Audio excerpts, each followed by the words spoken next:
Janjimu seperti fajar pagi hari, yang tiada pernah terlambat bersinar. Cintamu seperti sungai yang mengalir, dan ku tahu Bapa, dan ku tahu betapa dalam Kau katakan dan ku tahu. Puji Bapa Yahweh, kita akan buka kitab Ulangan ya.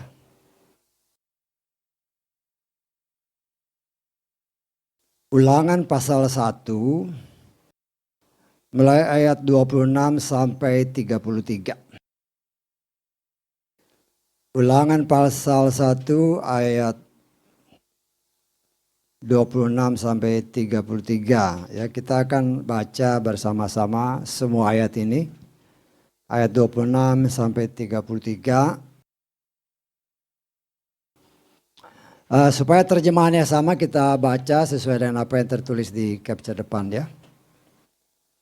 Ulangan pasal 1 mulai ayat 26. Kita baca bersama 3, 4. Namun kamu tidak mau maju. Ya, kamu memberontak melawan firman Yahweh Elohimmu. Dan menggerutu di dalam kemahmu serta berkata, karena bencinya Yahweh kepada kita, maka Dia telah membawa kita keluar dari tanah Mesir untuk menyerahkan kita ke tangan orang Amori untuk memusnahkan kita. Kemanakah kita akan maju? Saudara-saudara kita telah menciutkan nyali kita dengan berkata, kami telah melihat di sana orang-orang yang lebih besar, lebih tinggi daripada kita. Kota-kotanya besar, tembok-temboknya sampai ke langit, dan juga Bani Enak. Dan aku berkata kepadamu, janganlah gentar ataupun takut terhadap mereka. Yahweh Elohimmu, Dialah yang berjalan di depanmu, Dialah yang akan berperang untukmu, seperti semua yang telah Dia lakukan bagimu di depan matamu di Mesir. Dan di padang gurun, tempat engkau telah melihat bahwa Yahweh Elohimmu telah menggendong engkau sama seperti seseorang yang menggendong anaknya di sepanjang jalan yang kamu tempuh sampai kamu tiba di tempat ini.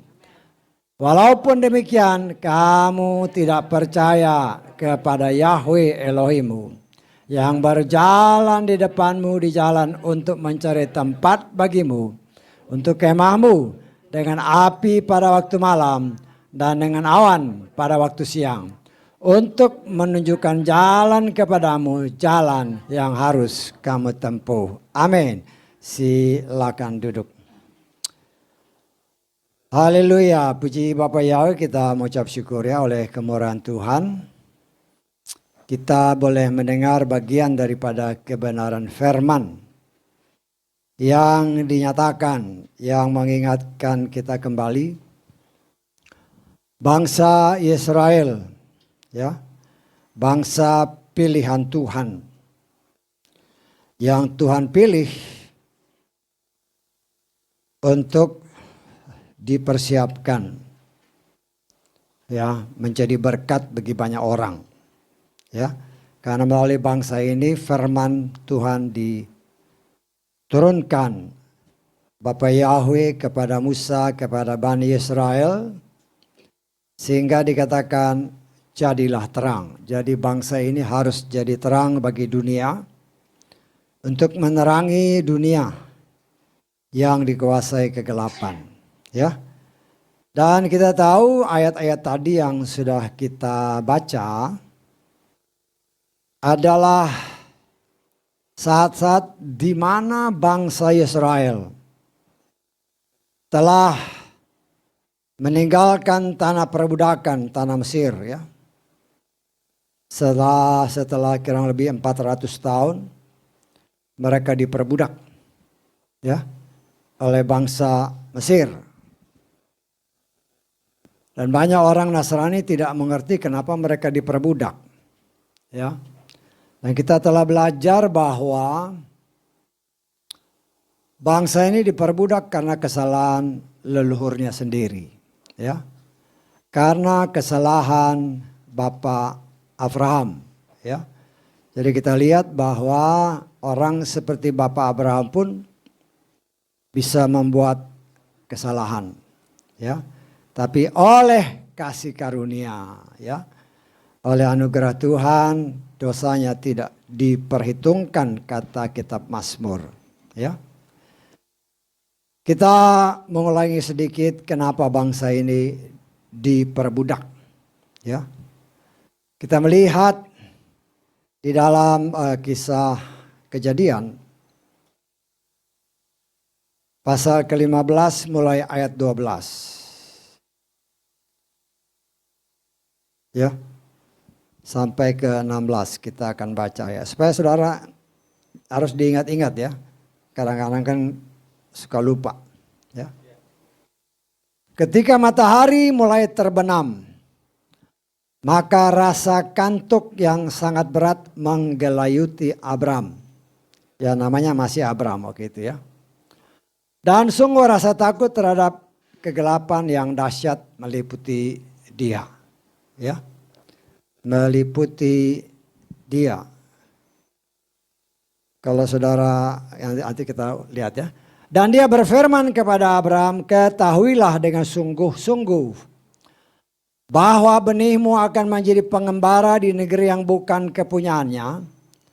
Dan mereka akan melayani bangsa itu. Sebaliknya bangsa itu akan memperbudak mereka selama 400 tahun.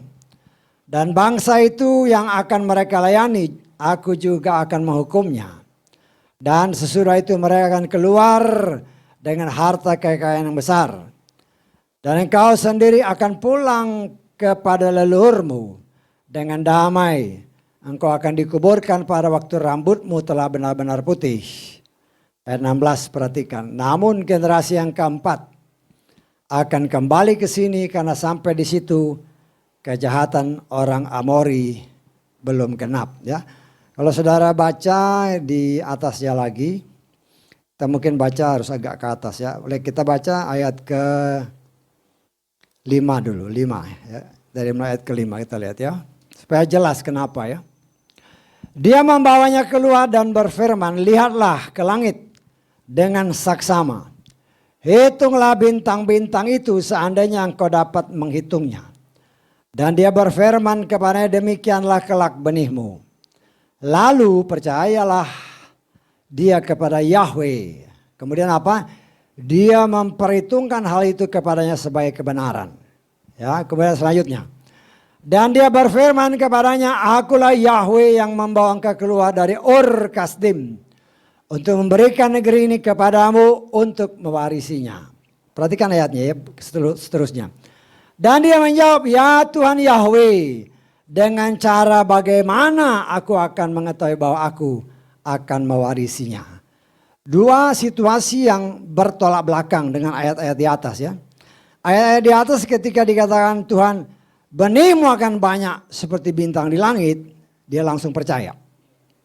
Tetapi ketika Tuhan bilang, kamu akan mewarisi negeri ini, dia mulai bimbang. Bagaimana Tuhan? Dalam pandangan Tuhan, kebimbangan dosa. Ya. Karena dosa, dia perintahkan ini. Ayat terus. Dan dia berfirman kepadanya, ambillah bagiku seekor lembu betina berusia 3 tahun dan seekor kambing betina berusia 3 tahun dan seekor domba jantan, seekor burung tekukur, seekor anak burung merpati. Dia mengambil semuanya itu baginya dan membelah di tengah-tengahnya menjadi dua, yang meletakkan bagian yang satu berhadapan yang lain, tetapi dia tidak membelah. Burung, datanglah burung-burung pemangsa hingga pada daging binatang itu, dan Abraham segera mengusirnya. Ketika matahari mulai terbenam, perhatikan pada ayat ini ya. Ini terjemahannya kurang tepat. Ya. Maka rasa kantuk. Nah ini enggak tepat. Ya. Kalau saudara baca terjemahan LAI atau ada King James enggak? Nah, kita lihat King James. Ya. And when the sun was going down, a deep sleep. Jadi tidur dia. Saya tangkap ya. Abraham tidur waktu ibadah. Waktu mempersembahkan korban dia tidur. Karena dia tidur, keturunanmu akan menjadi budak di Mesir.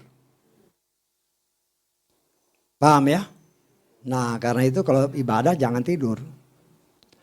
Pernah beberapa tahun yang lalu saya ngomong sama jemaat, kalau ada yang tidur bangunin supaya jangan dia menjadi seperti ini. Ya. Nah, kita melihat bangsa Israel karena kesalahan Abraham diperbudak 400 tahun, 4 generasi. Ini kita hitung lagi. Berkali-kali kita nggak tahu kenapa ya. Karena memang waktu itu sudah dekat. Ya. 400 tahun, 4 generasi kan kata firman tadi kan. Jadi satu generasi berapa tahun? 100 tahun. Ingat baik-baik itu. Karena itu ada hubungannya. Dari Adam sampai kepada Abraham 20 generasi 2000 tahun.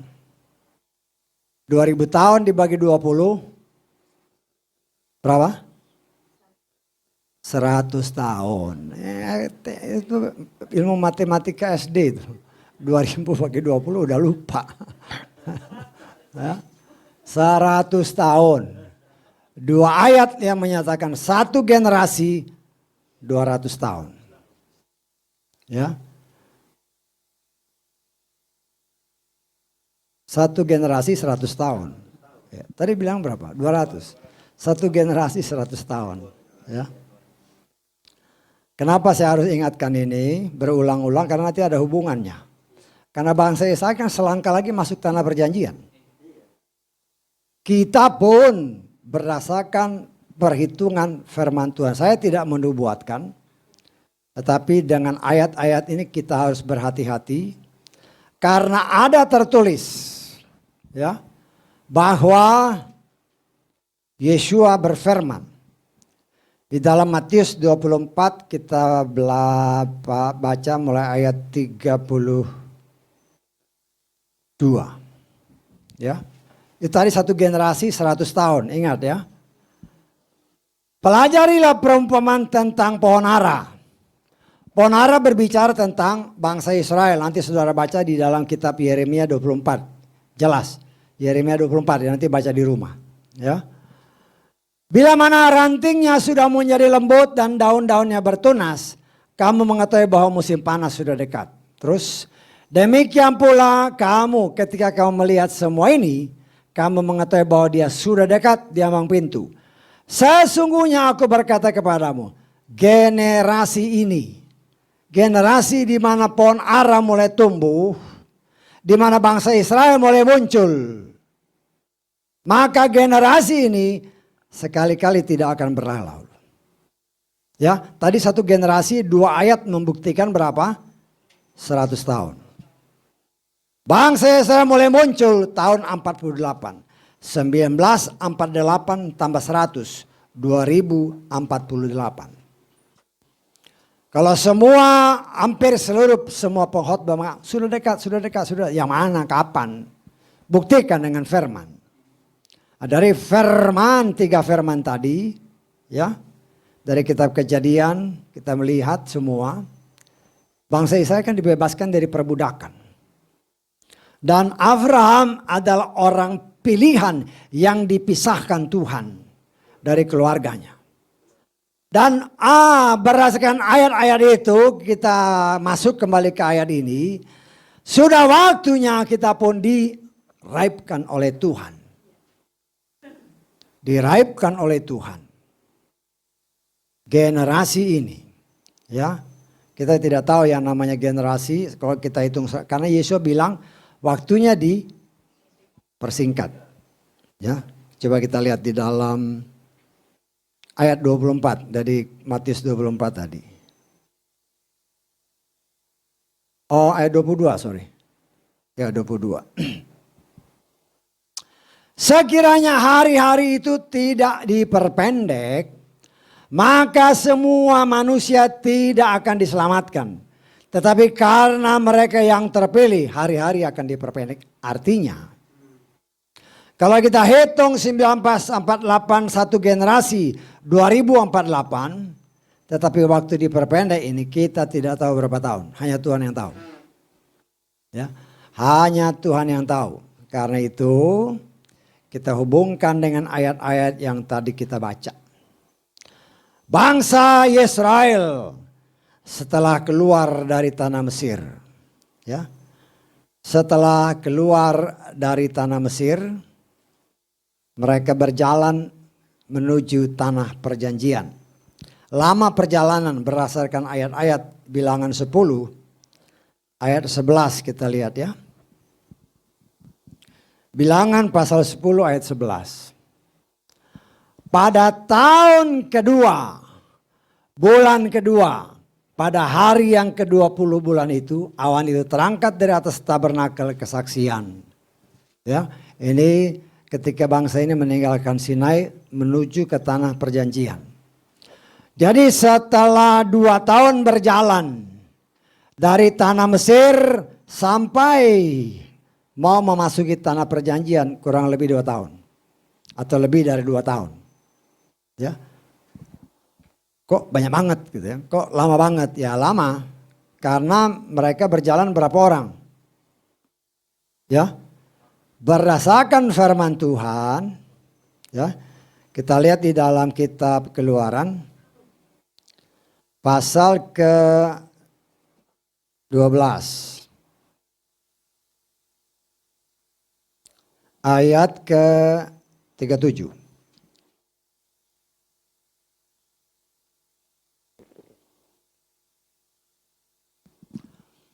Bani Israel berangkat dari Ramses ke Sukot. Kira-kira 600.000 orang laki-laki yang berjalan kaki, belum termasuk anak-anak. Kira-kira 600.000. Kemudian dalam kitab Bilangan kita lihat tepat jumlahnya. Bilangan pasal ke-6, Bilangan pasal 1 ayat ke-46. Mereka semua yang terbilang itu ada 603.550 orang laki-laki. Kita balik ke ayat kedua. Ayat kedua dan ketiga. Daftarlah jumlah seluruh jemaat Bani Israel menurut kaum mereka, menurut keluarga leluhur mereka, berdasarkan jumlah namanya, setiap laki-laki kepala demi kepala, dari yang berumur 20 tahun ke atas, setiap orang yang siap gerak dalam pasukan perang Israel, ya, jumlahnya 603.550, tidak termasuk suku Lewi. Ya, kalau ditambah suku Lewi ini yang umur 20 tahun ya, umur 20 tahun ke atas. Ditambah suku Lewi, kita lihat, kita lengkap ke Bilangan 3 ayat ke 39.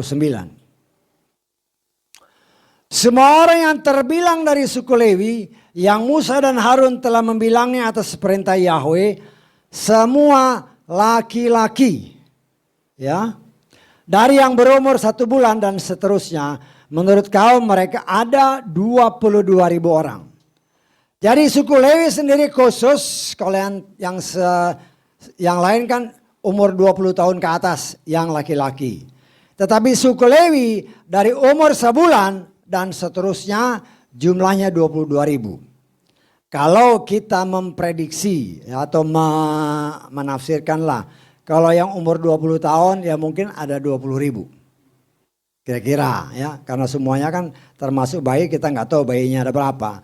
Jadi berdasarkan perhitungan ini kita lihat bahwa jumlah orang yang keluar, orang Israel yang keluar yang laki-laki saja berumur 20 tahun ke atas jumlahnya 603.550 ditambah orang Lewi yang berumur 20 ke atas kira-kira 20.000, Jadi kita bisa perkirakan jumlahnya mungkin sekitar 623.000 yang laki-laki saja. Tidak termasuk anak-anak, tidak termasuk perempuan. Kalau kita masukkan semua, katakanlah dikali 3. Hampir 2 juta orang. Bahkan mungkin lebih. Karena yang ikut keluar dari tanah Mesir, itu juga ada bangsa-bangsa lain. Ya. Jadi katakanlah ada berapa? 2 juta lebih. Karena itu yang mimpin itu harus benar. Tuhan sudah punya rencana. Kalau bangsa Israel semuanya budak, gak mungkin ada yang bisa baca.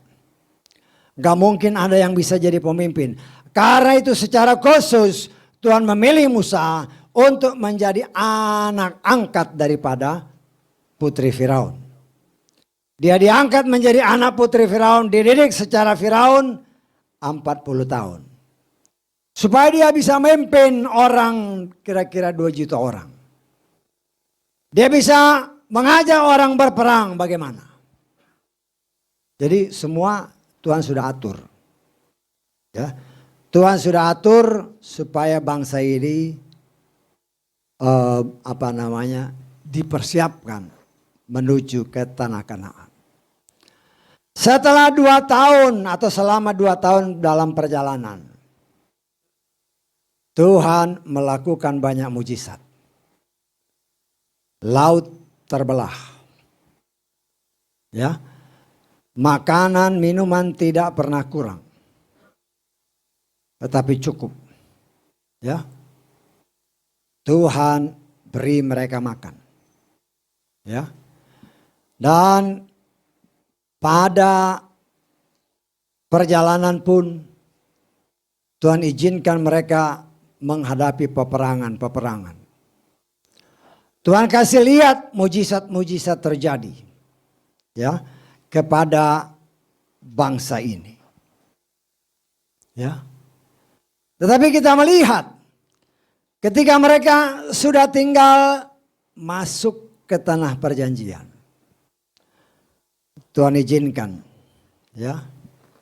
Tuhan perintahkan kepada Musa kirim utusan-utusan. Pemimpin-pemimpin setiap suku mewakili sukunya untuk mengintai tanah yang dijanjikan Tuhan. Ya. Yang kita melihat bahwa bangsa ini ya berjalan mengelilingi tanah perjanjian selama 40 hari. Ya, ingat ya, 40 ini kan punya arti benar. Jadi Tuhan seringkali berbicara 40. Mulai dari manusia dikandung ibunya 40 minggu. Moshe ya berhadapan muka dengan Tuhan 40 tahun. 40 hari, 40 malam. Ya.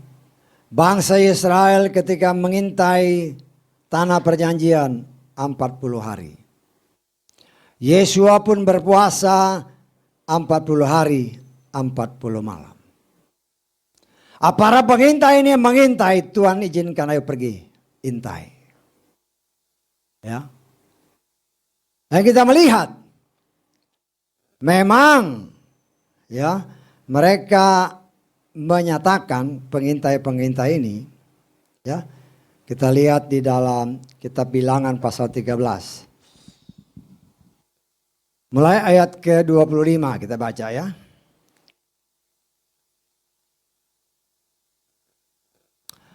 Ketika mereka kembali dari mengintai negeri itu, pada akhir hari yang ke-40, jadi 40 hari ya.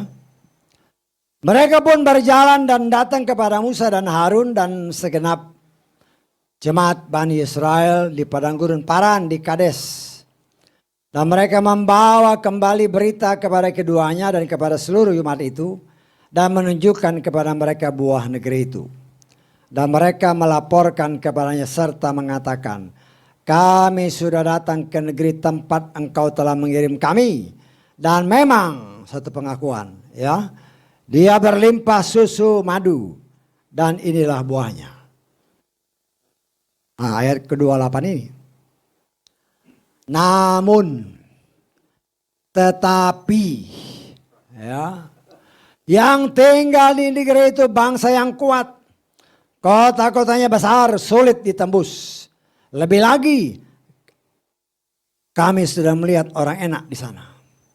Orang Amalek tinggal di tanah Negeb, orang Het, orang Yebus, orang Amori tinggal di bukit, orang Kanaan tinggal dekat laut dan pada sisi sungai Yordan.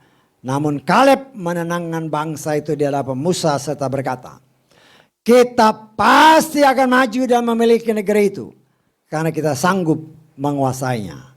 Tetapi orang-orang yang telah pergi ke sana bersama-sama dengan dia berkata, kita tidak sanggup untuk maju melawan bangsa itu karena dia lebih kuat daripada kita. Mereka juga menyampaikan kabar tentang kabar buruk kepada Bani Israel tentang negeri yang telah mereka intai dengan mengatakan negeri yang telah kami lintasi untuk mengintai di dalamnya adalah negeri yang memakan mereka yang mendiaminya. Dan semua orang yang telah kami lihat di tengah-tengah mereka adalah orang-orang yang tinggi dan seterusnya adalah orang raksasa dan seterusnya. 12 orang diutus. 2 orang kata firman Tuhan. Hanya Yosua bin Nun dan Kaleb yang yakin percaya. Dengan pengalaman-pengalaman yang mereka alami selama lebih dari 2 tahun. Mulai dari tanah Mesir sampai mau masuk tanah perjanjian. Mereka percaya bahwa kita bisa. Kita percaya kita bisa. Karena yang menyertai kita lebih kuat daripada mereka. Tetapi bayangkan 10 orang yang diutus. Sanggup melemahkan. Sanggup menggugurkan semangat orang. 603.000 lebih laki-laki ya kalau karena dari 603.550 kan hanya 2 yang selamat ya hanya 2 yang selamat. Jadi kalau kita itu 603.550 kurang 2 jadi 603.548 ditambah kira-kira 20.000 orang Lewi. Sekian banyak, sekian ratus ribu orang. Karena ulah 10 orang. Mereka memberontak terhadap Tuhan. Luar biasa. Apa yang mereka dengar melemahkan iman mereka. Apa yang mereka dengar membuat mereka tawar hati. Kecewa. Bahkan keluar kata-kata seperti yang kita baca tadi. Apakah kita ke sini karena Tuhan membenci kita? Karena Yahweh mau membinasakan kita. Kata-kata negatif, tadi kesaksian, kata-kata negatif. Hati-hati. 603.000 lebih. Ya kalau ditambah 20 ya 600 berapa? 23.000. Karena ulah 10 orang. Semua tidak masuk, termasuk Musa. Musa bukan karena tidak percaya, tapi karena dia bukan memberontak, tapi dia tidak melakukan firman Tuhan sesuai dengan apa yang Tuhan perintahkan. Ya, karena ya namanya manusia ya. Si Musa ini juga bisa marah. Ya, karena dia marah, Tuhan bilang, bicara sama batu itu supaya dia keluarkan air. Tetapi karena dia emosi, Bukan dia ngomong, dia pukul. Padahal simpel kan. Tetapi di mata Tuhan, ya, di mata Tuhan seorang pemimpin, ya, itu memberikan contoh yang tidak benar, maka hukumannya tidak boleh masuk ke tanah Kanaan, tanah perjanjian. Ya. Jadi dari sekian ratus ribu orang, hanya 2 orang yang masuk. Hanya 2 orang yang masuk. Ya. Dan kita melihat di sini kasih kemurahan Tuhan. Kalau kita coba hitung-hitungan dengan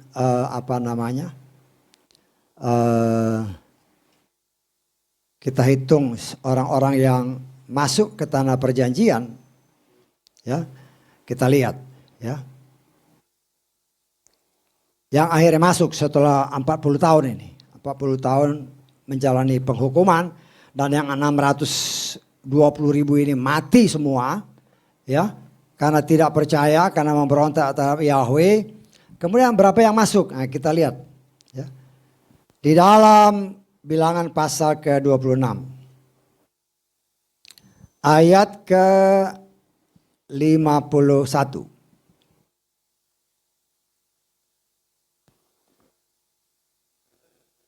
Ini sensus yang kedua. Inilah Bani Israel yang terbilang 601.730 orang. Ya, 601.601. Kalau tadi kan 603. Jadi ya balance lah. Ya. Ditambah orang Lewi. Ya. Orang Lewi kita lihat di ayat 62.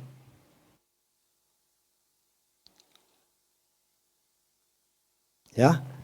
Orang Lewi, orang-orang yang dibilang dari mereka berjumlah 23.000 orang. Jadi 601.000 ditambah 23.000. Ya, kalau tadi 603 ditambah 22.000, ya jumlahnya kurang lebih sama lah. Ya, kalau saya hitung perbedaannya di bawah 1.000.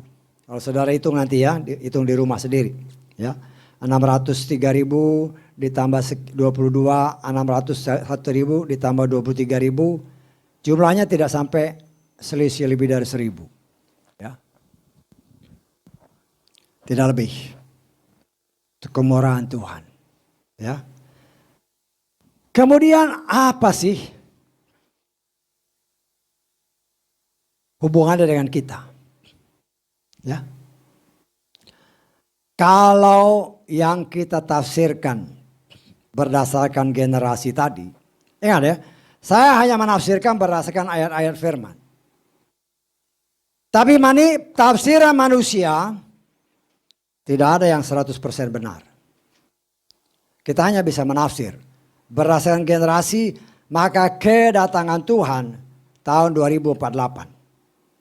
Tetapi ada tertulis waktunya diperpendek. Diperpendeknya berapa lama kita nggak tahu. Ya. Artinya kita pun saat ini sudah seperti bangsa Israel ketika itu. Sudah mendekati masa pengangkatan. Tetapi berapa orang yang percaya? Ini kan jadi masalah juga. Kalau tadi dikatakan masalah baptisan. Saya lebih cenderung mengatakan begini. Saya tidak menyatakan baptisan pembaruan ya. Maaf ya kalau saya agak beda memang. Baptisan apapun kalau tidak benar artinya belum dibaptis. Bisa ditangkap. Cara apapun kalau belum benar ya itu tidak diperhitungkan sama Tuhan. Belum, itu belum dibaptis. Apalagi kalau yang namanya diceplek di kepala. Baptisan itu asal katanya bahasa Yunani, dari kata Yunani baptiso. Baptiso itu artinya diselam. Kalau dia tempel di kepala itu bukan baptis. Jadi jangan harap masuk sorga, nggak bisa. Itu sudah memberontak terhadap firman Tuhan. Itu memberontak sama seperti bangsa Israel ini. Sehingga Tuhan sendiri mengatakan, berapa lama sih, sampai kapan sih bangsa ini berontak? Kita lihat di dalam Bilangan 14 ayat 11. Bilangan 14 ayat 11. Berfirmanlah Yahweh kepada Musa, sampai kapan bangsa ini memandang rendah aku? Sampai kapan mereka tidak percaya kepadaku dengan semua tanda-tanda yang telah kulakukan di tengah-tengah mereka?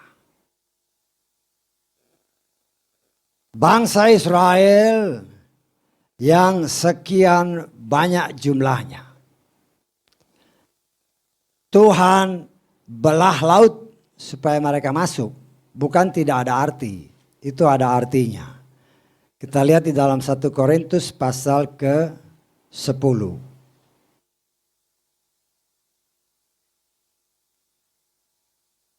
Ayat kita baca ayat 1 aja ya. Aku tidak ingin kamu tidak mengetahui, hai saudara-saudara, bahwa leluhur kita semua berada di bawah awan dan mereka semua telah melintas melalui laut. Perhatikan ayat 2. Mereka semua telah dibaptis bagi Musa di dalam awan dan di dalam laut. Jadi masuk ke dalam laut artinya dikuburkan. Manusia perbudakan itu dibaptis. Ya, ini lambangnya. Kemudian mereka semua telah makan makanan rohani yang sama. Mereka semua telah minum minuman rohani yang sama. Mereka minum dari batu karang rohani yang mengikuti mereka. Dan batu karang itu adalah Hamasyah. Ya, semua baca firman. Makan makanan yang sama. Templak yang sama. Tetapi enggak bertobat-tobat. Sampai kapan? Juga engkau yang ada di luar sana. Sampai kapan engkau tidak mau mengakui Tuhan? Ya, jangan engkau dengar seperti 10 orang pengintai-pengintai. Dengan berbagai macam alasan. Oh, baptis secara bayi itu sudah baptis. Baptis itu artinya selam. Kenapa Elai tidak berani terjemahkan? Harus diselam, jangan baptislah. Karena baptis itu dari bahasa asing, bahasa Yunani yang artinya diselam. Tulis bahasa Indonesia, kamu harus selam. Supaya ngerti semua orang yang menamakan diri orang-orang Nasrani. Dan saya mau katakan kepada saudara, inilah kerjaan setan. Ya. Inilah kerjaan setan. Sebagaimana Wahyu pasal 6 ayat 1. Ini sebenarnya diulang ya. Karena memang kita ulang-ulang surah. Supaya kita disegarkan terus menerus. Aku melihat ketika anak domba itu membuka satu dari materai-materai itu. Dan aku mendengar satu dari keempat makhluk hidup itu yang berkata. Bagaikan bunyi guntur, marilah dan lihatlah. Ayat kedua perhatikan. Aku melihat, lihatlah seekor kuda putih. Nah ini yang bahaya, kuda putih. Orang Nasrani langsung bilang, oh ini suci. Udah berpikiran gitu sudah terjebak. Ya. Dia yang menunggang di atasnya memegang sebuah busur dan kepadanya diberi sebuah mahkota. Dan dia keluar untuk menaklukkan bahkan agar dia dapat menaklukkan. Wah ini pasti Yesua. Kau tertipu sama setan. Ini setan. Setan yang memegang kendali. Dan orang manusia melihat, oh ini kan putih. Putih pasti suci. Tuhan membukakan rahasia ini kepada Rabi Yohanes. Murid yang paling dikasihi. Ketika dia ada di Pulau Patmos sana. Pada awalnya di zaman murid mula-mula. Kalau saudara baca nanti di dalam gereja Efesus ya, dalam Wahyu pasal 2 nanti saudara baca di rumah. Kalau kita baca semua, waduh. Saya cuma kira-kira 1 jam. Tapi kalau baca begini terus bisa berjam-jam nanti. Pada awal murid-murid pertama itu tidak bisa dibohongi. Bahkan mereka bisa mengatakan ini rasul palsu. Ya. Mereka langsung tolak gereja awal. Tetapi diperkirakan berdasarkan sejarah gereja. Mungkin generasi kedua atau generasi ketiga. Ya. Karena semua murid Yeshua, kalau saya menafsirkan yang paling pintar mungkin Paulus. Karena dia ahli Taurat, bahkan dia mengakui dia yang paling boleh dikatakan di atas rata-rata orang-orang ahli Taurat waktu itu. Jadi boleh dikata dia termasuk hebat. Kalau dengan orang seperti Paulus, Yeshua ketika bertemu dengan dia pakai bahasa Ibrani. Bagaimana dengan yang lain? Artinya tidak mungkin Yeshua berbicara dengan bahasa Yunani. Tidak mungkin. Ya, kita lihat di dalam Kisah Rasul pasal ke-26.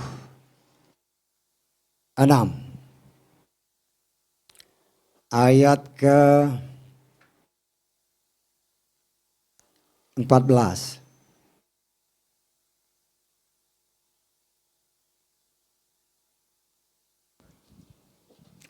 Ketika kami semuanya rebah ke tanah, aku mendengar suatu suara yang berbicara kepadaku dan yang berkata dalam bahasa Ibrani. Ya, Saul, Saul, mengapa engkau menganiaya aku? Sukar bagimu untuk menendang ke tongkat runcing. Yeshua yang panggil. Saul, Saul, pakai bahasa Ibrani. Ya, karena itu saya menafsirkan. Kita tahu bahwa konsili Nicea berlangsung sekitar tahun 230. Ya, sekitar tahun segitulah. Ya. 230 atau 320, sekitar segitu ya. 325 kalau saya nggak salah. Jadi kalau kita hitung, kalau murid-murid itu 100 tahun pertama itu generasi pertama. Tahun ke-200 itu generasi kedua, tahun ke-300-an itu generasi ketiga, para murid. Yang menulis semua saya percaya generasi pertama. Murid-murid yang langsung ataupun yang tidak langsung. Dia dengar Yeshua, dia tulis pakai pasti bahasa Ibrani. Tetapi penguasa pada waktu itu sekitar tahun 325 konsili Nicea.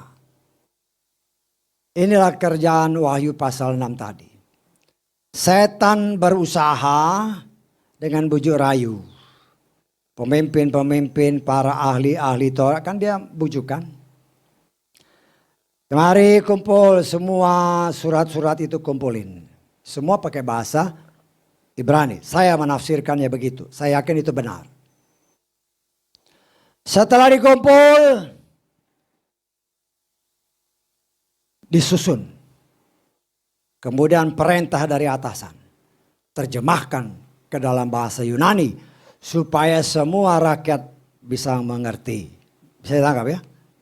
Karena itu kita percaya sebagaimana yang dipercaya sebagian besar para ahli-ahli kitab sampai saat ini, bahwa khususnya kitab perjanjian baru itu bahasa Yunani. Itu benar. Bahasa Yunani. Tetapi itu diterjemahkan dari bahasa Ibrani yang ditulis oleh para murid. Saya tangkap ya. Jadi para murid nulis pakai bahasa Ibrani. Penguasa waktu itu perintahkan terjemahkan. Ya, Situlah setan bekerja. Kuda putih, Wahyu pasal 6.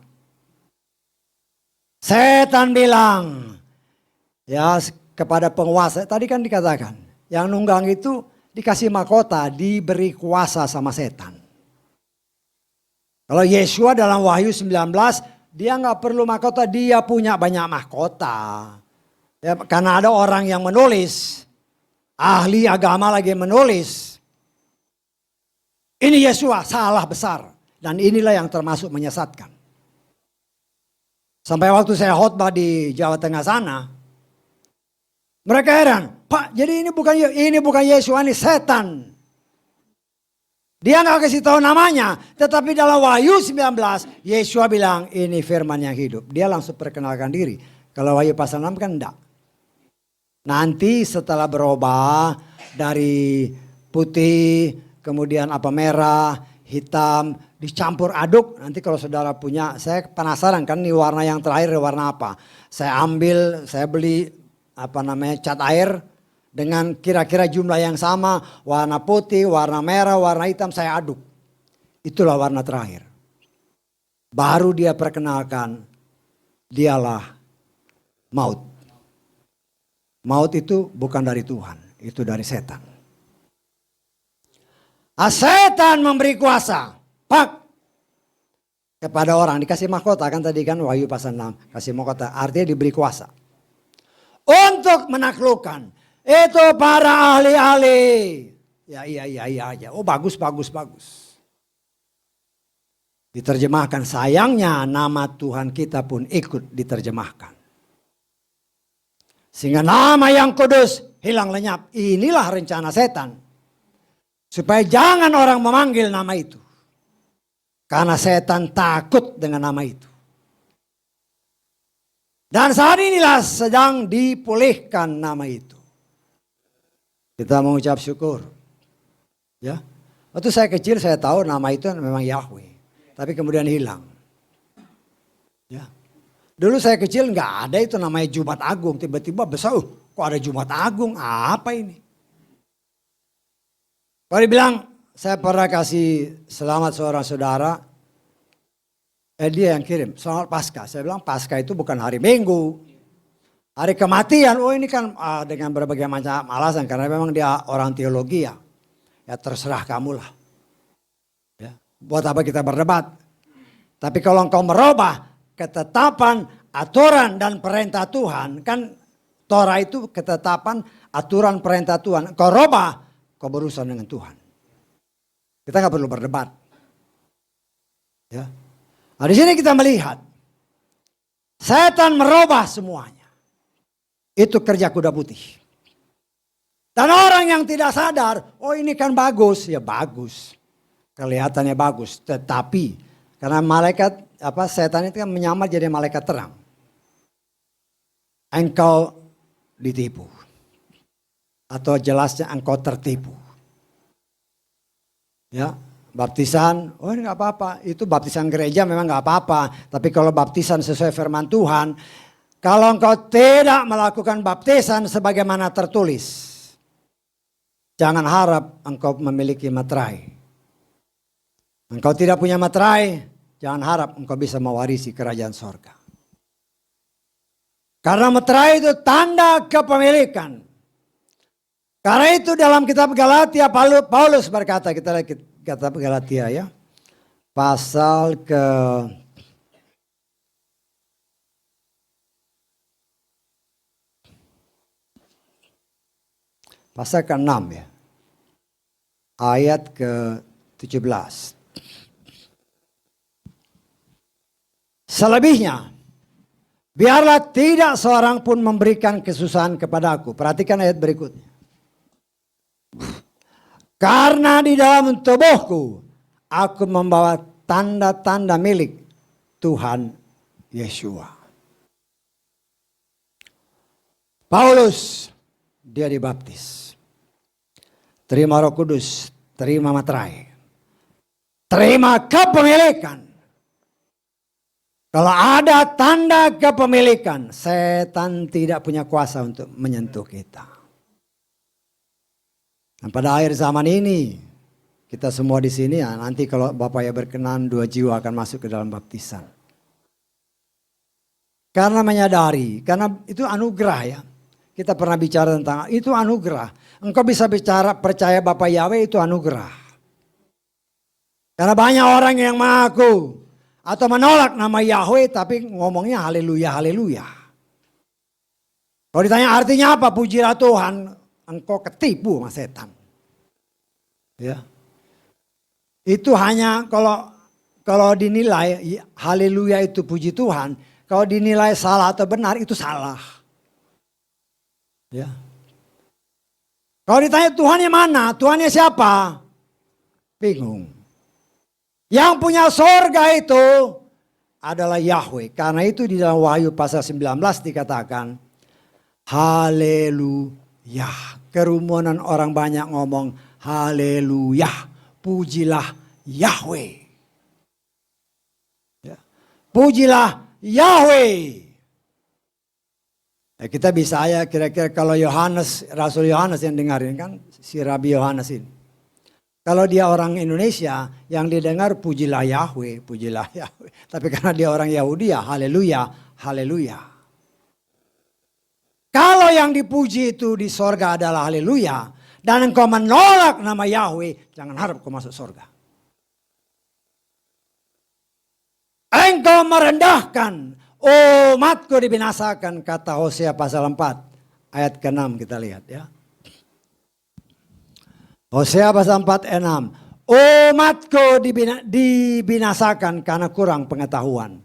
Oleh karena kau menolak pengetahuan itu, aku pun menolak kamu menjadi imam bagiku. Oleh karena kamu melupakan Torah Elohimmu, aku pun akan melupakan anak-anakmu. Bukan gak ada pengetahuan tapi kurang.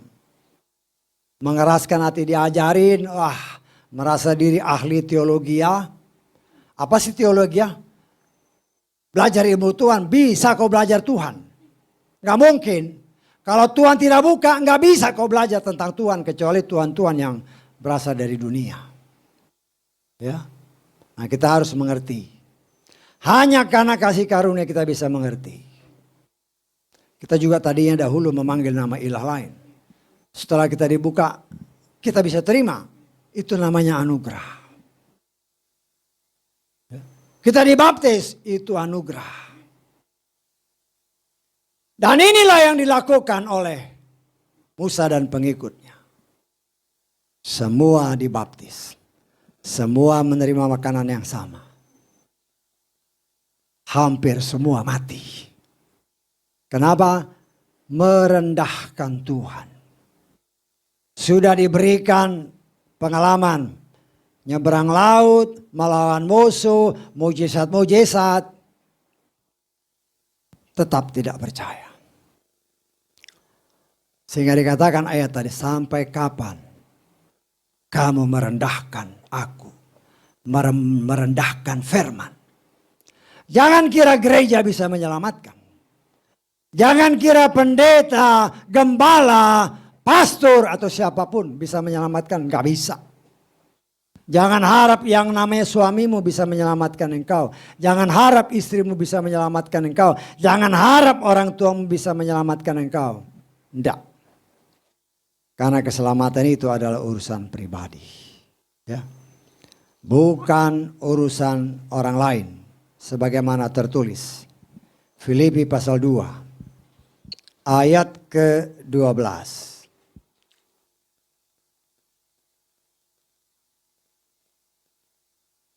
Maka dari itu hai kekasihku. Sebagaimana kamu telah senantiasa taat. Bukan hanya seperti dalam kehadiranku, tetapi sekarang lebih jauh lagi dalam ketidakhadiranku. Perhatikan ayat selanjutnya. Kerjakanlah keselamatanmu sendiri dengan takut dan gentar. Artinya keselamatan urusan pribadi. Tuhan sudah siapkan. Akulah jalan, kebenaran dan hidup. Yesua berkata dalam doanya Yohanes 17 ayat 17. Kuduskan mereka dalam kebenaran. Firman-Mu adalah kebenaran. Tanpa kekudusan, jangan harap masuk surga. Itulah anugerah. Dengan pertolongan Tuhan, kita dimampukan melakukan seluruh firman Tuhan tanpa kecuali. Termasuk Torah, ya Torah itu kan bagian kita. Torah itu saya menamakannya undang-undang dasar sorga. Patokannya Torah. Baru Yesua menjabarkannya. Baru para murid menjabarkannya. Tapi kan hukum kasih itu dari Torah. Ya, bukan dari mana-mana. Ya. Jadi jangan sampai kita ketipu dengan berbagai macam alasan. Apalagi sekarang kan, saya melihat akhir-akhir ini kan banyak orang-orang yang percaya kepada Bapak Yahweh juga. Wah, ada kitab-kitab baru yang baru dimunculkan. Nah, ini yang bahaya. Ya. Saya harus terangkan ini. Baik-baik kita sini dan mereka yang ada di luar sana. Dengan ada yang kitab seperti kitab Henoh, kitab apalagi Sefer, Yasar, dan kitab-kitab lain. Saya sudah ajarkan kepada saudara, kita adalah gereja. Amin. Gereja dilambangkan dengan ini. Menorah atau apa?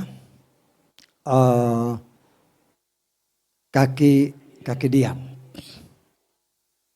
Kita lihat dalam Wahyu pasal 1. Jadi semua bukan asal nembak, tapi ada tertulis. Kalau nggak tertulis hati-hati. Ya bukan asal tafsiran, tapi harus ada ayatnya. Wahyu pasal 1. Kita baca mulai ayat 20. Kita baca ayat 20. Rahasia ketujuh bintang yang telah engkau lihat pada tangan kananku. Dan ketujuh kaki pelita emas. Setuju ya, ada 7 kan? Ketujuh bintang itu malaikat ketujuh jemaat, ketujuh gereja. Malaikat, messenger. Jadi utusan-utusan. Yang kita percaya bahwa malaikat yang pertama zaman gereja pertama itu Paulus. Kemudian berikutnya. Ya. Malaikat ketujuh gereja dan ketujuh kaki pelita yang telah engkau lihat adalah ketujuh gereja. Jadi gereja dilambangkan dengan kaki pelita. Kaki pelita. Ya, sekarang kan pelita kan macam-macam, termasuk yang ada di depan kita ini. Ya. Ya, saya nggak menyalahkan ya, kita kan punya lambang-lambang boleh aja lah. Tapi kita coba melihat ya bagaimana seharusnya kaki pelita ini dibuat. Ya, tapi karena ini hanya gambar ya nggak jadi masalah lah ya. Supaya kita juga bisa membanding-bandingkan. Keluaran pasal 25. Kita baca mulai ayat 31. Haruslah engkau membuat sebuah kaki pelita dari emas murni. Jadi kaki pelita itu melambangkan apa? Gereja. Wahyu tadi ya. Ingat, Wahyu itu melambangkan gereja dilambangkan dengan kaki pelita emas. Haruslah kaki pelita itu dibuat sebagai karya tempaan. Alas tumpuannya dan tangkai-tangkainya, kelopaknya, kuntum-kuntumnya, bunga-bunganya harus seiras. Haruslah 6 tangkai tersembul dari rusuk-rusuknya. 3 tangkai kaki, ya, 3 tangkai kaki, yang ini 3 kaki, 1, 2, 3, ya. Dari rusuk yang 1, 3 tangkai kaki dari rusuk yang sebelah. Perhatikan ini ya. Kemudian haruslah ada 3 kelopak seperti bunga badam. Ya kalau saya lihat mungkin orang ini menggambarkan ini 1, 2, 3. Ini bunga badam. Ya, ini bunga badam. Ya. Kemudian dengan kuntum, ya, kuntum, bunga dan kelopak. Jadi satu ini ada kuntumnya, ada bunganya, ada kelopaknya. Bisa ditangkap ya? Ini kan 3 nih. Tapi satu biji gini, itu terdiri dari kuntum, ada kelopak, ada bunga. Satu biji ini. Jadi kalau ada 3 biji, 3 kali 3. Bisa tangkap? Jadi ini ada 9 bagian bunga badam. 9 bagian bunga badam. Ada 1, 2, 3, 4, 5, 6. Ini jangan dihitung kaki, jangan dihitung batang ya. 6, 1, 2, 3, 4, 5, 6. Ini berapa tadi? 9 bagian dikali 6. 1, 2, 3, 4, 5, 6. Berapa? 54. Ingat ya, itu di tangkainya ada 54 bagian. Kemudian kita lihat. Ada 3, terus naik. Demikianlah untuk ke-6 tangkai yang menyembul dari. Haruslah pada kaki pelita. Ini kakinya. Ini kaki pelita. Ya. Ada 4 kelopak. Nah ini yang saya nggak lihat. Di sini cuma ada 3, yang satu lagi mana? Lihat nggak nih? Di situ dikatakan berapa? 4 kelopak. Di sini kan ada 3. Ya. Terus yang kita lihat lagi, seperti bunga mana yang kuntum-kuntum, kalau bunga-bunga. Haruslah, perhatikan. Haruslah 1 kuntum ada di bawah 2 tangkai. Ini kan 2 tangkai. Harusnya 1 di sini. 2 tangkai harusnya 1 di sini. 2 tangkai harusnya 1 di sini. Bisa ditangkap maksudnya. Ini kita harus sesuai firman ya. Harus sesuai firman. Ya. Jadi kalau dilihat ini, 1 tangkai itu kakinya ada berapa? 4. 1 bunga badam ada berapa bagian? 3. 4 kali 3, 12. Ditambah berapa tadi? 12 tambah 54 berapa? Ini matematika paling gampang ini, berhitung. 66 bagian. Gereja dibangun atas 66 bagian. Bukan secara kebetulan. Kitab suci kita terdiri dari 66 kitab. Ya. Saya mengajarkan kepada saudara, engkau boleh baca buku apapun. Tapi kalau keluar dari 66 kitab, tolak. Termasuk buku-buku yang tadi saya kata, saya udah baca buku-bukunya. Kitab Henokh, kitab Sefer Yasar dan lain-lainnya. Di sana ditulis. Pernah ada seorang pelayan Tuhan datang kemari, Pak, menurut kitab itu, saya lupa Henokh atau Yasar itu.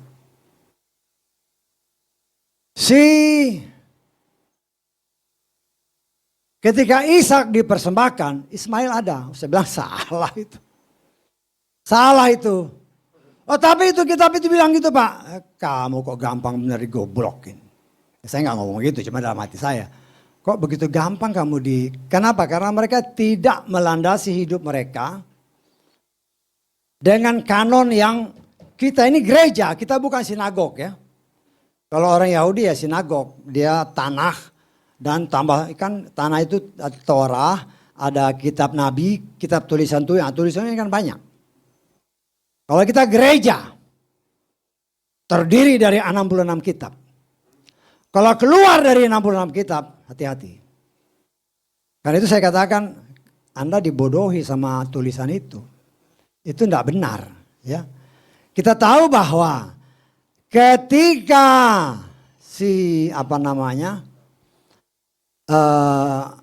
Sarah tidak punya anak, akhirnya dia kasih Hagar untuk dikawinin sama Abraham. Dapat anak. Ya. Ingat waktu waktu Hagar dikawini sama Abraham, kita sudah belajar ini, mungkin sudah lupa lagi. Ya. Abraham tidak tanya Tuhan. Dia nggak tanya Tuhan Bapak Yahweh boleh nggak saya kawinin si Hagar ini? Ini si Sarah nyodorin saya, wah anaknya orangnya cantik begini, muda, boleh nggak? Dia main sikat aja dia kawinin.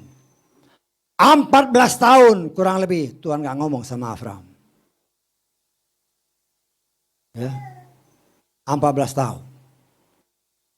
Tuhan, namanya Tuhan ya tetap harus berkemurahan. Dia harus tepati janjinya.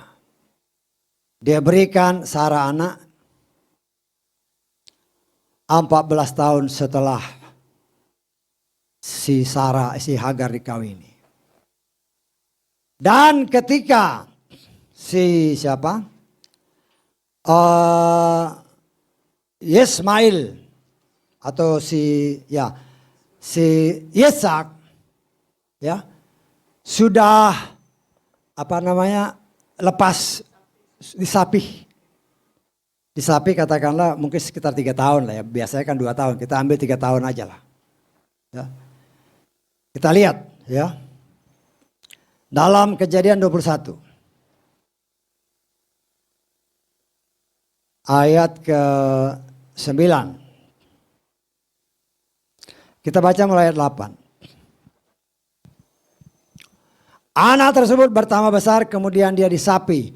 Pada hari Ishak disapi, Abraham mengadakan sebuah perjamuan besar. Sarah melihat Hagar orang Mesir yang telah melahirkan bagi Abraham sedang mengolok-olok. Si Ishak diolok-olok. Waktu anaknya disapi umur 3 tahun kira-kira ya. Hagar mengolok-olok. Itu membuat Sarah marah. Akhirnya Sarah bilang sama usir. Ya. Jadi kalau dia dihitung umur, berarti si Ismail itu kira-kira umurnya 17 tahun. Kira-kira ya. Ya. Kira-kira umurnya 17 tahun. Dia diusir. Ya. Dia diusir oleh bapak Abraham. Ya. Jadi si Hagar pergi. Kemudian kita perhatikan Kejadian 23. Ayat 1. Hidup Sarah 127 tahun. Jadi kita main hitung-hitungan ya. Kita sudah belajar, cuma lupa lagi kan. 127 tahun. Dia melahirkan umurnya sekitar 90 tahun. Ya, 90 tahun. Kan si Abraham umur 100 tahun, dia bedanya ke sekitar 10 tahun. Jadi ketika Sarah meninggal, umur Yitzhak sekitar berapa? 30 tahun. Bisa tangkap Pak? Ini kan 127 tahun. Dia melahirkan umurnya sekitar 90 tahun. Jadi 37 tahun kan umurnya si Yitzhak. 37 tahun. Ya. Waktu itu si Ismail 37 tambah 14. Berapa? 41, 51 tahun. Dia sudah diusir. Masa kitab suci, kitab yang katanya dari Tuhan itu yang dipercaya oleh banyak orang, itu kitab dari Tuhan. Mudah sekali engkau ditipu seperti memang rencana Wahyu pasal 6 itu. Kemudian ada lagi. Ya, ini supaya saudara tahu. Hati-hati di dalam membaca. Ya. Dalam kitab itu ditulis. Ada malaikat-malaikat yang jatuh. Ada berapa? 200 orang katanya. Katanya. Dari mana dia hitung kita nggak tahu. Tapi kan ini tulisan, ya saya sebagai pelayan itu harus jelasin supaya saudara ngerti. Supaya jangan gampang tersesat. Karena banyak juga pengikut Bapak Yahweh percaya banget sama ayat ini. Bahkan kalau khotbah, ada yang berkhotbah saya dengar. Mari kita buka kitab Henoh. Ya terbalik. Buka dulu kitab suci baru nanti kau referensikan. Mungkin apa yang kau baca dari kitab Henoh itu bisa kita, kalau memang masih bisa dicocok-cocokin. Jangan terbalik. Ya. Kanon kita 66 kitab, bukan kitab-kitab yang lain. Ya. Nah ini yang mulut yang ini, yang 10 ini tadi. Yang sudah lihat katanya kerajaan sorga ini, atau tanah perjanjian itu. Ngomong, ini kitab suci. Apa kitab-kitab yang benar. Kitab yang baru dimunculkan, kata kitab Daniel. Dan saya percaya itu bukan yang dimunculkan, tapi disingkirkan karena bertolak belakang. Dengan beberapa ayat. Karena kitab-kitab itu juga menyatakan bahwa bangsa Israel ditawan sekitar 200 tahun. Itu salah. Kan jelas dikatakan 400 tahun, 4 generasi. Malaikat-malaikat itu yang jatuh katanya. Oh ini juga yang katanya mengajarkan. obat-obatan, mengajarkan ini, mengajarkan itu. Hati-hati. Kita lihat di dalam kitab Kejadian pasal keempat.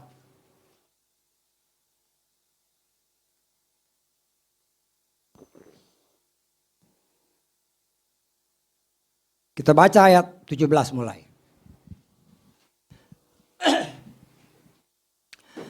Kain bersetubuh dengan istrinya dan istrinya mengandung dan melahirkan Henoh. Ini bukan Henoh dari keturunan Adam ya. Ini Henoh dari keturunan Kain. Dan dia telah membangun sebuah kota dan dia menyebut nama kota itu menurut nama anaknya Henoh. Bagi Henoh lahirlah Irat dan Irat memperanakan Mehuyael. Mehuyael memperanakan Metusael. Metusael memperanakan Lameh. Lameh mengambil bagi dirinya 2 orang istri. Nama yang pertama Ada, nama yang kedua Zila. Ada melahirkan Yabal. Nah, perhatikan ayat ini. Ia adalah bapak dari semua orang yang menghuni kemah-kemah dan beternak.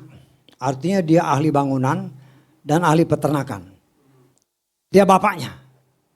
Berdasarkan ayat ini. Ya. Terus. Nama adiknya Yubal, dia yang menjadi bapak dari semua orang yang memainkan harpa dan seruling. Artinya dia jago musik. Ini biangnya. Ya. Sila, dia pun melahirkan Tubal Kain yang menampas semua tembaga besi brokir. Dan adik Tubal ialah Naama. Lameh. Ya sampai situ aja dulu. Orang-orang yang ahli. Ini keturunan siapa? Kain. Ada tertulis, Kain berasal dari si jahat. Malaikat yang jatuh adalah malaikat yang jahat. Yang memberontak terhadap firman. Bisa ditangkap. Orang-orang di luar sana menyatakan, oh orang-orang ini malaikat-malaikat inilah yang mengajarkan. Juga termasuk mungkin ahli obat-obatan. Hati-hati ya.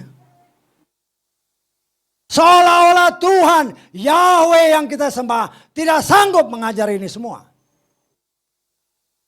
Apakah orang yang ahli bangunan seperti ditulis ini, yang membangun ini, tidak mungkin. Bisa ditangkap maksudnya gak? Jangan karena ulah 2 orang atau 10 orang ini, umat pilihan Tuhan kabur. Sudah oh ini dari malaikat-malaikat yang jatuh. Udah tahu malaikat jatuh, kok diagung-agungkan. Jatuh itu pengikut-pengikut si setan itu. Pengikut-pengikut si siapa? Hel bin Sagar. Jadi jangan sampai salah. Ya, kalau ada orang yang berani mengatakan, saya nggak sependapat dengan itu. Ya, berarti orang-orang yang membangun ini, apakah keturunan dari? Tidak mungkin. Tidak mungkin. Kita lihat Keluaran 31. Kita baca mulai ayat 1. Berfirmanlah Yahweh kepada Musa. Lihat, aku telah memanggil nama Hur dari suku Yehuda. Aku telah memenuhi dia dengan roh Elohim. Dengan hikmat, dengan pengetahuan, dengan segala keterampilan. Untuk merencanakan berbagai rancangan untuk bekerja dengan emas, dengan perak, dengan tembaga, dan mengasah batu permata untuk penatahan ukir-ukiran, mengerjakan dengan segenap keterampilan. Juga aku lihat, aku telah menyandingkan dengan Aholiab dan seterusnya. Kalau orang berani menganggapan bahwa malaikat-malaikat itulah yang mengajarkan semua, termasuk obat-obatan, salah besar. Salah besar. Tapi orang-orang ini bisa membawa penafsiran orang, ilmu-ilmu ini dari setan. Bagaimana sih? Berarti orang-orang yang membangun ini pun adalah orang yang dapat ilmu dari setan. Tidak bisa. Salah. Kita harus berani nolak penafsiran seperti itu. Mereka ini keturunan Kain. Kain berasal dari si jahat. 1 Yohanes 1 Yohanes 3 ayat 12 kita lihat.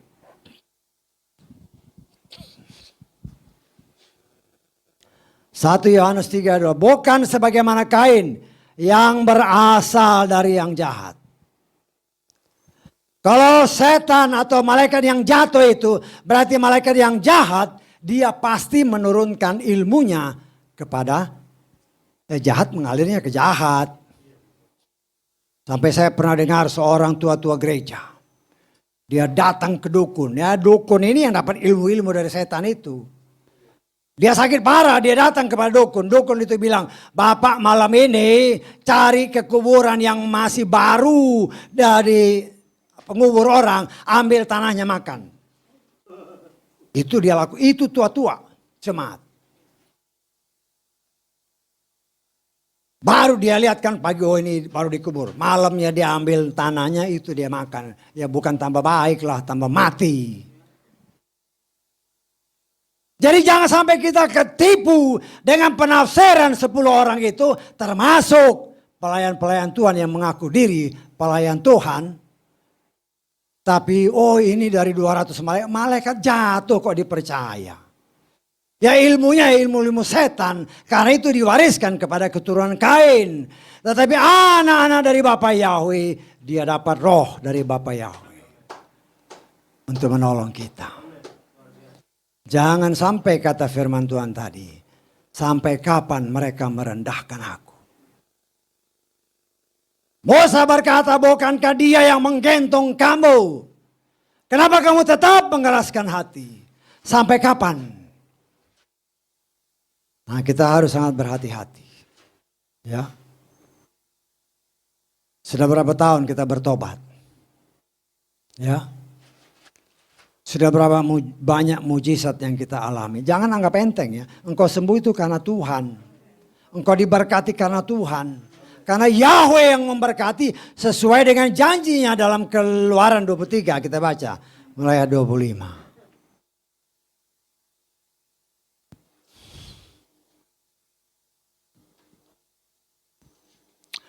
Kamu harus beribadah kepada Yahweh. Harus ya. Elohimmu. Maka dia pasti, ini janji Tuhan. Memberkati roti makananmu, air minumanmu. Aku pasti menjauhkan penyakit dari antaramu. Tidak akan ada yang keguguran ataupun yang mandul. Ini janji Tuhan. Jangan remehkan Tuhan. Jangan pandang rendah dia. Banyak orang yang masih ketakutan. Kau memandang rendah Tuhan. Kita ibadah bukan mau jago-jagoan. Bukan mau kasih lihat dunia bahwa saya kebal terhadap. Tidak. Karena kita percaya janjinya. Kita datang ke tempat ini untuk beribadah. Bukan untuk ketemu muka. Bukan. Kita melaksanakan apa yang dia perintahkan. Karena kita melaksanakan apa yang dia perintahkan, maka dia pasti menepati janjinya. Kita sudah tidak lama lagi, kalau benar terjadi 40, kalau benar ya, saya tidak katakan pasti, kalau benar, atau mungkin dia bersingkat tahun 40. Ya kira-kira saudara usia berapa waktu itu? Berapa usia kita tahun 40 kira-kira? Apakah aku masih bertahan? Apakah aku masih percaya kepada Bapa Yahweh? Keselamatan dikerjakan sendiri. Karena itu mari saudara yang di sini, saudara yang di rumah, ya, sampai kapan engkau merendahkan Yahweh? Sampai kapan engkau tidak percaya Yahweh? Jangan tertipu. Banyak gereja yang nipu. Saya katakan banyak gereja yang nipu. Baptis, oh diangkat bendera. Dari namanya aja udah salah. Kok menipu. Dan sayangnya umatku binasa karena tidak ngerti. Bahwa baptiso itu selam. Sudah diselam. Karena banyak juga gereja-gereja yang baptis selam. Tapi namanya dalam nama Bapa, Anak dan Roh Kudus. Siapa namanya? Bapa itu bukan nama. Anak itu bukan nama. Roh Kudus bukan nama. Satu ayat terakhir kita baca. Kisah Rasul pasal karena perintah yang Yesus katakan itu kepada murid-murid ya. Dan murid-muridlah yang melakukannya sesuai apa yang dikisahkan dalam Kisah Rasul, ya. Kita baca Kisah Rasul 2 ayat 38 lah. Petrus menjawab kepada mereka, bertobatlah. Biarlah masing-masing kamu dibaptiskan. Bukan dalam nama Bapa, Anak, dan Roh Kudus. Karena Petrus tahu siapa nama Bapa, siapa nama Anak, siapa nama Roh Kudus. Yaitu Yeshua HaMasiah. Prak, itu materai. Ketika engkau dibaptis, lahir baru, Tuhan memberikan materai, yaitu Roh Kudus. Ini milikku. Kalau sudah Tuhan bilang, ini milikku, setan tidak punya hak. Tapi setan terus mengintai. Dia lihat ini ada celah nggak? Oh, orang ini perlu berkat. Saudarin, kamu nggak usah ibadah. Ini ada berkat. Bukan kita tidak butuh berkat. Ya. Tapi kalau itu menghalangi ibadah, dahulukan. Kita harus datang kepada Bapa Yahweh dulu. Ketika engkau dan saya mengutamakan dia, maka Tuhan sanggup. Satu ayat terakhir. Dua berarti. Ya, karena ini ayat yang penting supaya kita ngerti ya. Pengkhotbah pasal kedua. Ayat ke-26.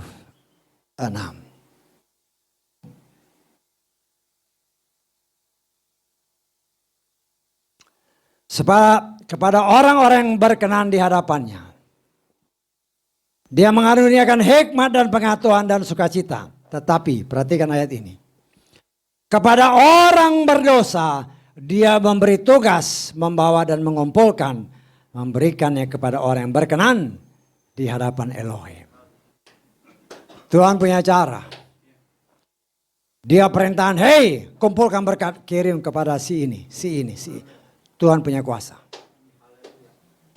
Ya, jadi jangan engkau menganggap bahwa engkau sudah pintar, bahwa engkau bisa dapat. Tuhan disenggol sedikit otakmu udah lupa kau semua. Kalau Tuhan izinkan, dibikin korslet aja kan sarafnya sedikit ceklak, udah linglung. Enggak dipakai semuanya. Tapi kalau engkau mengandalkan Tuhan, diberkatilah orang yang mengandalkan Yahweh. Kali itu mari saudara yang dikasih oleh Bapak Yahweh, waktunya sudah semakin dekat. Kali itu seberapa siapkah kita? Jangan sampai kita tertipu dengan kata-kata seperti 10 pengintai. Tapi percayalah bahwa selama engkau hidup ada yang menolong, ada yang memberkati, ada yang membela. Dialah yang mau saudara dan saya selamat sampai ke tanah perjanjian. Haleluya, amin. Mari kita bangkit berdiri. Bapa kami yang ada di sorga, dikuduskanlah namamu, datanglah kerajaanmu, jadilah kehendakmu di bumi seperti di sorga.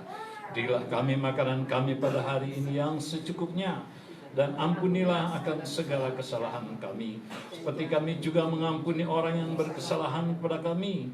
Dan jangan biarkan kami masuk dalam pencobaan, tapi lepaskanlah kami daripada yang jahat.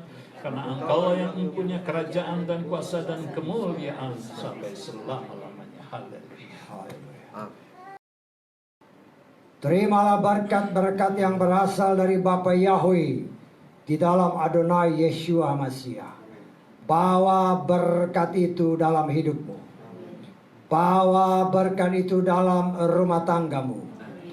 Bawa berkat itu dalam keluarga besarmu. Dan bawa berkat itu ke dalam lingkungan dimanapun engkau ditempatkannya, dan jadilah berkat bagi banyak orang untuk hormat dan kemuliaan namanya. Semua janji berkat Elohim terjadi dalam hidupmu.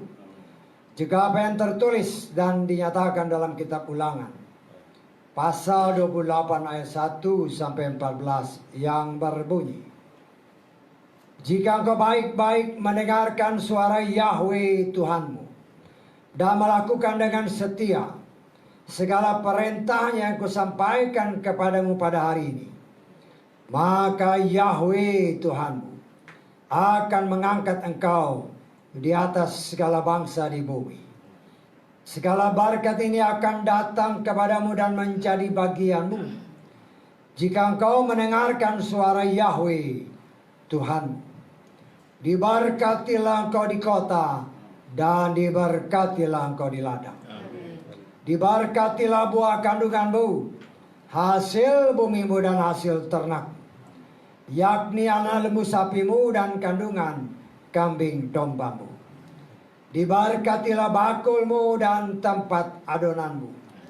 Diberkatilah engkau pada waktu masuk dan diberkatilah engkau pada waktu keluar. Yahweh akan membiarkan musuhmu yang maju berperang melawan engkau terpukul kalah olehmu. Bersatu jalan mereka akan menyerangi engkau, tetapi bertujuh jalan mereka akan lari di depanmu. Yahweh akan memerintahkan berkat ke atasmu di dalam lumbungmu dan di dalam segala usahamu. Ia akan memberkati engkau di negeri yang diberikan kepadamu oleh Yahweh Tuhanmu. Yahweh akan menetapkan engkau sebagai umatnya yang kudus, seperti yang dijanjikannya dengan sumpah kepadamu. Jika engkau berpegang pada perintah Yahweh Tuhanmu dan hidup menurut jalan yang ditunjukkannya, maka segala bangsa di bumi akan melihat bahwa nama Yahweh telah disebut atasmu, dan mereka akan takut kepadamu.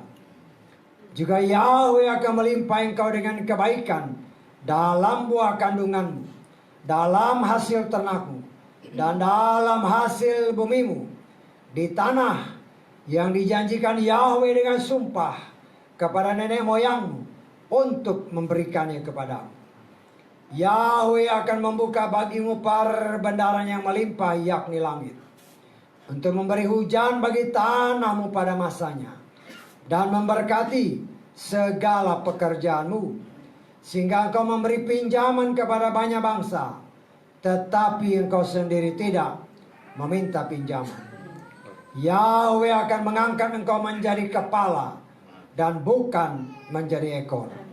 Engkau akan tetap naik dan bukan turun apabila engkau mendengarkan perintah Yahweh Tuhanmu yang kusampaikan pada hari ini, kau lakukan dengan setia.